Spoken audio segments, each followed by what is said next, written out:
পাত্র চাই, পাত্র চাই, পাত্র চাই। ম্যাডামের জন্য পাত্র চাই। তবে একটাই শর্ত, ম্যাডাম অন্ধ ছেলেকে বিয়ে করবে।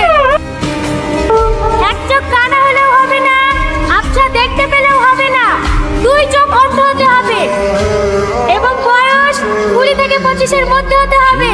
যদি এরকম কেউ থেকে থাকেন, আগামীকাল ম্যাডামের অফিসে এসে দেখা করুন। ওখানেই ম্যাডাম তার যোগ্য পাত্রকে বেছে নেবেন। পাত্র চাই, পাত্র চাই, পাত্র চাই।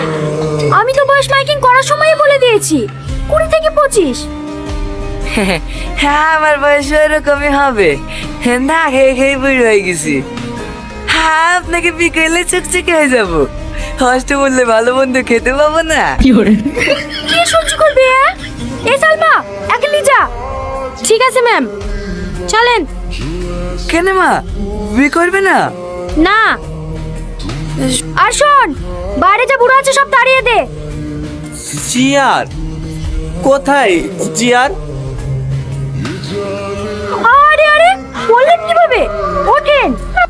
কি জানি, ও পায়ের নিচে কিছু পড়েছিল মনে হয়। আপনার কোথাও লাগেনি তো? না না, সেরকম লাগেনি। একটু পানি পাওয়া যাবে? হ্যাঁ হ্যাঁ, দিচ্ছি।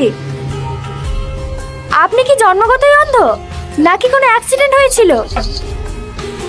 কি হলো, কথা বলছেন না যে? না না, আমি ছোটবেলা সবকিছু দেখতে পেতাম। 12 বছর বয়সে একটা অ্যাক্সিডেন্টে আমার দৃষ্টিশক্তি হারিয়ে ফেলেছি। ও, এলেন আপনার পানি। দাঁড়ান দাঁড়ান, এই পানিটা খাইন না, পানিতে পোকা পড়েছে। আমি আপনাকে অন্য গ্লাস দিচ্ছি। হ্যাঁ, আমাদের মতো অন্ধর কি বা